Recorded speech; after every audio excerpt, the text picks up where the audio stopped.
Bismillahirrahmanirrahim. Assalamu alaikum. I am Dr. Sidra and today we will talk about gene cloning and identification of transformed clones. तो last video में हमने learn किया था कि हम desired gene को bacteria में कैसे जो है प्लाज्मिड के थ्रू इंटर कर सकते हैं एंड हम जो है रिकॉम्बिनेंट डीएनए टेक्नोलॉजी को यूज़ कर सकते हैं। अब हमारा क्वेश्चन ये है कि एक बैक्टीरियम में 1 कॉपी जीन होती है, तो अगर हमें मिलियंस ऑफ कॉपीज चाहिए तो ये तो एक प्रॉब्लम हुआ ना। तो इसका आंसर है जीन क्लोनिंग। ठीक है, जीन क्लोनिंग मीन्स हम बहुत सी कॉपीज ले सकते हैं किसी भी एक जीन की। बेसिकली इसे using bacteria as a photocopy machines. तो चलें स्टार्ट करते हैं। सबसे पहले हम समझते हैं व्हाट इज़ जीन क्लोनिंग। तो जीन क्लोनिंग जो है बेसिकली हम कहते हैं process of making identical copies को। मेकिंग आइडेंटिकल कॉपीज़ मतलब इसमें बहुत सी कॉपीज़ बनती हैं, वो कॉपीज़ सिमिलर होती हैं उसी ओरिजिनल कॉपी के।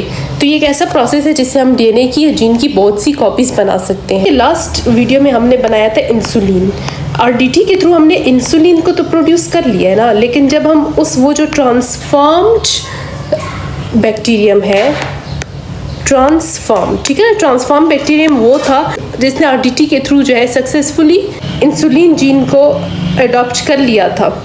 तो उस ट्रांसफॉर्म बैक्टीरिया को लेकर अब हम उसकी बहुत सी मिलियन ऑफ कॉपीज़ बना सकते हैं। अब हम आ जाते हैं कि हम बैक्टीरिया ही को यूज़ क्यों करते हैं क्लोनिंग पर्पस के लिए, हम किसी और ऑर्गेनिज्म को क्यों यूज़ नहीं करते। तो इसके कुछ रीज़न है। फर्स्ट रीज़न है इसका स्पीड। बैक्टीरिया जो है इसकी स्पीड बहुत ज़्यादा फास्ट होती है।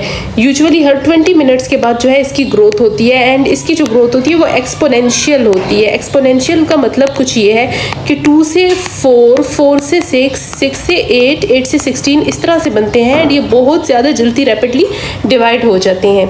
इसलिए हम बैक्टीरिया को सिलेक्ट करते हैं for cloning purpose. Second reason ये है कि बैक्टीरिया में हमारे पास होते हैं प्लाज्मिड। प्लाज्मिड जो है एक्स्ट्रा क्रोमोसोमल डीएनए होता है जो कि बैक्टीरिया में प्रेजेंट होता है। ये सर्कुलर इन शेप होता है। चूँकि बैक्टीरिया में प्रेजेंट होता है इसलिए हम बैक्टीरिया को ही सिलेक्ट करते हैं और आगे जो है अपना प्रोसेस कैरी करते हैं, क्योंकि प्लाज्मिड के बगैर जो है हम इसको डिजायर्ड जीन को कैरी ही नहीं कर सकते। और थर्ड वन जो है इसका रीज़न है वो ये है कि it is very economical. It is economical as compare to other methods. क्यों? क्योंकि बैक्टीरिया चीप है, सिंपलेस्ट है, आप लोगों को ईजिली मिल जाएंगे, इसकी आइसोलेशन भी ईजिली हो जाएगी, इसलिए हम जो है बैक्टीरिया को यूज़ करते हैं। बैक्टीरिया जो है एक्टिवली मल्टीप्लाई करते हैं। बैक्टीरिया मल्टीप्लाई करेंगे तो उसके साथ जो है प्लाज्मिड भी मल्टीप्लाई करेगा और हमारा डिजायर्ड जीन भी मल्टीप्लाई करेगा। तो ये सारा मैकेनिज्म है जीन क्लोनिंग का। अब हम बात कर लेते हैं थोड़ी इस पर कि हम ट्रांसफॉर्म और अनट्रांसफॉर्म बैक्टीरिया को कैसे आइडेंटिफाई करेंगे। देखिए हमारे पास जो है ना, पहले तो ये समझ लेते हैं कि ट्रांसफॉर्म बैक्टीरिया कौन से होते हैं, अनट्रांसफॉर्म कौन से होते हैं। तो ट्रांसफॉर्म बैक्टीरिया वो वाले होते हैं जो कि आरडीटी जो है में रिकॉम्बिनेंट डीएनए को ले लेते हैं। ठीक है, रिकॉम्बिनेंट डीएनए को ले लेते हैं मतलब कि इसमें जो है ना, जैसे कि हम इंसुलिन जीन को जो है इंसर्ट करना चाह रहे हैं तो वो इंसुलिन जीन उसमें इंसर्ट हो जाता है। ठीक है, अनट्रांसफॉर्म बैक्टीरिया का क्या मतलब है? अनट्रांसफॉर्म बैक्टीरिया का मतलब ये है कि लेट्स सपोज हम इंसुलिन जीन इंसर्ट करना चाह रहे हैं ना, तो वो सक्सेसफुल नहीं रहता। ठीक है, अनसक्सेसफुल हो जाता है और जैसे मैंने आपको बताया इसका सक्सेस रेट बहुत ज़्यादा कम है। और हमारे पास जो बैक्टीरिया आता है ना आखिर में, जो होस्ट बैक्टीरिया, उसमें रिकॉम्बिनेंट डीएनए हमारे पास नहीं आता। इसको हम अनट्रांसफॉर्म बैक्टीरिया कहते हैं। अब इसकी कुछ डिफरेंसेस है उनको देख लेते हैं। ट्रांसफॉर्म बैक्टीरिया में जो है ना आपके पास जो होस्ट आएगा आखिर में उसमें प्लाज्मिड होगा, जबकि अनट्रांसफॉर्म में जो है प्लाज्मिड नहीं होता। इसी तरह से अगर हम देखें तो ट्रांसफॉर्म में जो है फॉरेन जीन भी आपके पास आएगा, ऑफकोर्स वो हमारा डिजायर्ड जीन होगा एंड इसमें कोई डिजायर्ड जीन हमारा नहीं आएगा। ट्रांसफॉर्म जीन जो है इसकी क्लोनिंग हो सकती है। क्यों? क्योंकि इसमें प्लाज्मिड होता है एंड प्लाज्मिड के पास होता है ओरिजिन ऑफ रेप्लिकेशन। इस ओरिजिन ऑफ रेप्लिकेशन की वजह से जो है ये क्लोन कर सकते हैं, कॉपीज बना सकते हैं। जबकि यहाँ पर चूंकि प्लाज्मिड नहीं आता तो ओरिजिन ऑफ रेप्लिकेशन भी नहीं आता। जब ओरिजिन ऑफ रेप्लिकेशन नहीं आता तो कोई डिवीजन नहीं हो सकती। अब यहाँ पर जो ट्रांसफॉर्म क्लोन है वो हमारे पास प्रोडक्ट बना सकते हैं। प्रोडक्ट क्यों बना सकते हैं? क्योंकि उसके पास इंसुलिन जीन है ना, या फिर कोई और जीन जो कि आप कॉपी करना चाह रहे हो। जबकि अनट्रांसफॉर्म के पास तो कोई जीन ही नहीं है। जब कोई जीन ही नहीं है तो कौन सी कॉपी कैसे जो है प्रोडक्ट बनेगा। अब हम आ जाते हैं नेक्स्ट मेथड पर, which is antibiotic selection method. Antibiotic selection method को मैंने अपनी प्लाज्मिड वाली वीडियो में भी बहुत अच्छे से एक्सप्लेन किया, यहाँ पर मैं आप लोगों को फिर बता देती हूँ।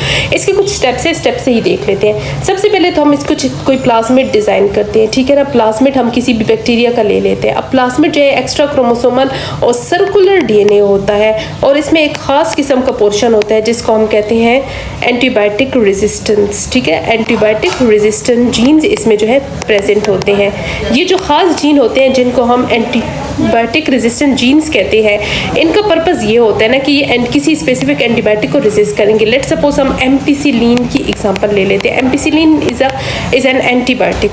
अब जो है इस प्लाज्मिड में let's suppose ampicillin resistant genes present है यहाँ पर, ठीक है ना।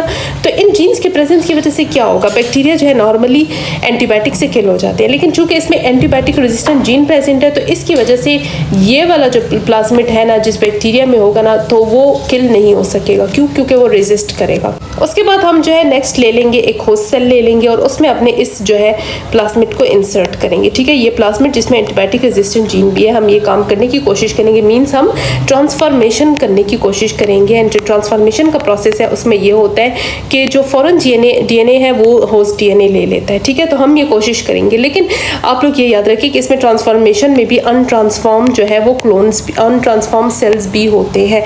हर जो होस्ट सेल है वो इसको प्लाज्मिड को नहीं लेता, कुछ कुछ लेंगे। नेक्स्ट हम क्या करेंगे, हम इसको एंटीबायोटिक मीडियम पर रखेंगे। मतलब यहाँ पर हमने प्लेट ले ली लेबोरेटरी से और इसमें जो है हमने एम्पिसिलिन जो है एंटीबायोटिक डाल दी, ठीक है। मतलब आप सिंपली कह सकते हो इसको हम ट्रीट करेंगे एम्पिसिलिन एंटीबायोटिक से। ये हम क्यों ट्रीट करेंगे, ये हम इसलिए ट्रीट करेंगे ना कि लेट सपोज यहाँ पर हमारे पास बहुत से प्लाज्मिड है, यहाँ पर मैं जैसे आप लोगों के लिए बना रही हूँ, ठीक है। तो इसमें जो है कुछ जो है उसमें antibiotic ampicillin resistant genes present है, कुछ में नहीं प्रेजेंट, ठीक है। मीन्स के कुछ ट्रांसफॉर्म है, कुछ अनट्रांसफॉर्म है। तो हम जो है इस प्लेट पर इसको ग्रो करेंगे। तो फ़ायदा इसका क्या होगा, जो ग्रो होंगे ना वो ये वाले होंगे एम्पिसिलिन रेजिस्टेंट जीन्स। ये क्यों ग्रो होंगे, क्योंकि ये एम्पिसिलिन एंटीबायोटिक की प्रेजेंस में भी ग्रो हो सकते हैं, जबकि वो जो कि जिनमें एम्पिसिलिन रेजिस्टेंट जीन्स प्रेजेंट नहीं होंगे वो फ़ौरन से किल हो जाएंगे। क्योंकि एम्पिसिलिन एक एंटीबायोटिक है और वो उनको किल कर दी। सिलेक्शन मतलब ये कि हम सिर्फ जो ट्रांसफॉर्म बैक्टीरिया है ना उनको सिलेक्ट करेंगे एंड बाकी को जो है वो डिस्कार्ड कर देंगे, ठीक है ना। तो सिलेक्शन का प्रोसेस वही है जो मैंने आप लोगों को अभी बताया है पीछे, कि उसमें जो एंटीबायोटिक रेजिस्टेंस होंगी जिसमें ना तो वो सर्वाइव कर जाएंगे, एंड जिनमें जो है एम्पिसिलिन रेजिस्टेंट जीन्स प्रेजेंट नहीं होंगे वो सर्वाइव नहीं कर सकेंगे। तो इस तरह से हम सिलेक्शन कर लेते हैं कि कौन से एम्पिसिलिन रेजिस्टेंस हैं, कौन से नहीं है, ठीक है। ये है एम्पिसिलिन रेजिस्टेंट तो ये सर्वाइव कर लेंगे और ये वाले नहीं कर सकेंगे। अब आ जाते हैं हम रिजल्ट्स की तरफ। तो अब रिजल्ट्स जो है, अब बैक्टीरिया जो है वो माइक्रोस्कोपिक है, बैक्टीरिया को हम नेकेड आई से नहीं देख सकते। तो आप लोग सोच रहे होंगे कि इसमें हमें कैसे पता चलेगा कि ट्रांसफॉर्म हुए हैं या नहीं। तो लेबोरेटरीज़ में हम क्या करते हैं, हमारे पास इस तरह से प्लेट होती है और उसमें बैक्टीरिया की कुछ कॉलोनीज़ होती हैं, कुछ इस तरह से करके कॉलोनीज़ होती हैं। तो उनमें हम कॉलोनी की फॉर्म में देखते हैं, मतलब ऊपर से जो है नेकेड आई से, कि आया ये है ग्रो हुए हैं या नहीं हुए। बहुत सी कॉलोनीज़ में जो है बहुत से millions of identical bacterial cells होते हैं। तो कॉलोनीज़ के थ्रू जो है हम विजुअल नेकेड आई से भी देख सकते हैं कि वो कॉलोनीज़ जो है वो ग्रो हुई है या नहीं, ठीक है। एम्पिसिलिन रेजिस्टेंट जीन से लेट सपोज तो वो जो है इस तरह से आप लोगों को ग्रोथ की फॉर्म में नज़र आएंगे, और अगर जो नहीं थे तो लेट सपोज वो आप लोगों को बाद में इस तरह से नहीं नज़र आएंगे, ठीक है। वो जगह बिल्कुल साफ एंड क्लियर होगी। तो इस तरह से है जो है ये हमारे पास रिजल्ट्स आ जाते हैं, और हमें अपने एक्सपेरिमेंट करने के बाद ये भी पता चल जाता है कि हमारा एक्सपेरिमेंट जो है वो सक्सेसफुल था या नहीं था, और जो ट्रांसफॉर्मेशन हुई है वो हुई है या नहीं हुई। तो इस तरह से जी ये प्रोसेस हमारा कंप्लीट हो गया और हमें ट्रांसफॉर्म क्लोन का पता चल गया। अब हम समझ लेते हैं जीन क्लोनिंग के प्रोसेस को। तो क्लोन जैसे कि मैं ऑलरेडी आप लोगों को बता चुकी हूँ, इसका मतलब है कॉपीज़ बनाना। तो फर्स्ट जो है स्टेप में हम क्या करते हैं, हम करते हैं इसमें प्रिपरेशन में ऐसा होता है कि हम डिज़ायर्ड जीन लेते हैं अपना, ठीक है। डिज़ायर्ड जीन लेट सपोज ये हमारे पास ये है, एंड इसके साथ हम ले लेते हैं प्लाज्मिड जिसमें हमने इसको इंटर करना है।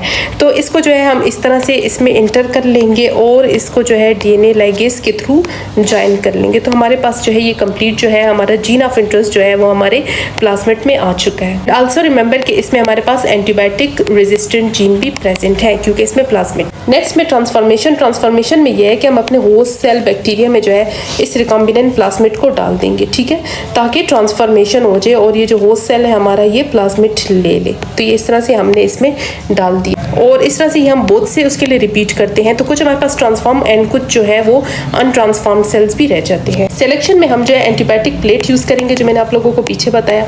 तो उसमें हम जो है ट्रांसफॉर्म्ड सेल्स को एंड अनट्रांसफॉर्म्ड सेल्स को सिलेक्ट करेंगे। मतलब हम ये देखेंगे कि कौन से जो है होस्ट सेल्स ने प्लाज्मिड की अपटेक की है एंड कौन से ने नहीं की। जिसने की होगी वो सरवाइव कर जाएंगे एंड जिसने नहीं की होगी वो डेड हो जाएंगे। आइसोलेशन के जो है स्टेप में हम क्या करेंगे, जो कॉलोनी सरवाइव करेगी या फिर जो ट्रांसफॉर्म्ड क्लोन्स थे ना, उनको हम आइसोलेट करके अलग कर लेंगे। क्योंकि यही हमारा पर्पस था कि हमने उनको जो है वो ट्रांसफॉर्म करना है। नेक्स्ट स्टेप है मल्टीप्लिकेशन। अब हमने जो आइसोलेशन की है ना, आइसोलेटेड जो कॉलोनीज थी हमारे पास, जो आइसोलेटेड ट्रांसफॉर्म सेल्स थे, उनको लेकर हम मज़ीद जो है मीडियम उनको प्रोवाइड करेंगे। मीडियम उसमें न्यूट्रिएंट्स होते हैं, सब कुछ होता है जिसमें कि बैक्टीरिया सर्वाइव कर सकते हैं। तो हम उनको ये सारी कंडीशंस फैसिलिटीज़ प्रोवाइड करेंगे ताकि वो ईजिली मल्टीप्लाई कर सकें और एज अ रिज़ल्ट हमारे पास एक बहुत ही बड़ा कल्चर आ जाएगा। कल्चर का मतलब है बैक्टीरिया मिलियंस ऑफ बैक्टीरियाज हमारे पास आ जाएंगे। तो इस तरह से आप लोग देख सकते हैं कि हम एक बैक्टीरिया से कितनी बहुत सी बैक्टीरिया की कॉपीज़ बना सकते हैं। एंड ये जो बैक्टीरिया है ना, इसके पास हमारा डिज़ायर्ड जीन है, ये कोई आम बैक्टीरिया नहीं है। तो इस तरह हम कमर्शियली डिफरेंट प्रोडक्ट्स भी बना सकते हैं। अगर आप लोग इसकी रियल लाइफ एग्जांपल देखें तो इंसुलिन इसकी बेस्ट एग्जांपल है। इंसुलिन को हम जो है कमर्शियली इस तरह से प्रोड्यूस करते हैं। तो आप लोग सोच रहे होंगे कि सिलेक्शन क्यों ज़रूरी है, बस जो ट्रांसफॉर्म है वो ग्रो हो जाएंगे, जो नहीं है नहीं। तो ये बहुत ज़्यादा ज़रूरी है। क्योंकि देखें जो हमारा होस्ट सेल है ना, उसमें अगर हमारा डीएनए नहीं भी आया तो बाकी डीएनए बाकी सब कुछ मशीनरी तो है ना, तो वो सिंपली डिवाइड तो कर सकता है। तो लेट सपोज अगर हमारे पास 1% जो है वो ट्रांसफॉर्म्ड कल्चर था, ठीक है, और 99% जो है वो अनट्रांसफॉर्म्ड कल्चर था, तो हमारा बहुत सा जो काम है वो यूजलेस चला जाएगा। हमारे पास एंड में जो है 99% वो चीज़ आएगी, वो बैक्टीरिया आएगी जो हमारे यूज़ के ही नहीं है। तो इसलिए सिलेक्शन बहुत ज़रूरी है ताकि हम अपनी जो है अपने काम के जो बैक्टीरिया है, जो हमें जो प्रोडक्ट चाहिए वही वाले बैक्टीरिया लें एंड उसी को मल्टीप्लाई करें। क्योंकि बैक्टीरिया को बहुत सा मीडियम न्यूट्रिएंट्स भी प्रोवाइड करने पड़ते हैं। So this was all about gene cloning and identification of transform clones. I hope आप लोगों को ये सब कुछ अच्छे से क्लियर हो गया होगा। अगर आप लोगों को वीडियो अच्छी लगी है तो इसको लाइक एंड शेयर ज़रूर करें, और अगर मेरे चैनल पर नए हैं तो चैनल को सब्सक्राइब मस्ट करें। मिलते हैं आप लोगों से नेक्स्ट वीडियो में। अल्लाह हाफिज़।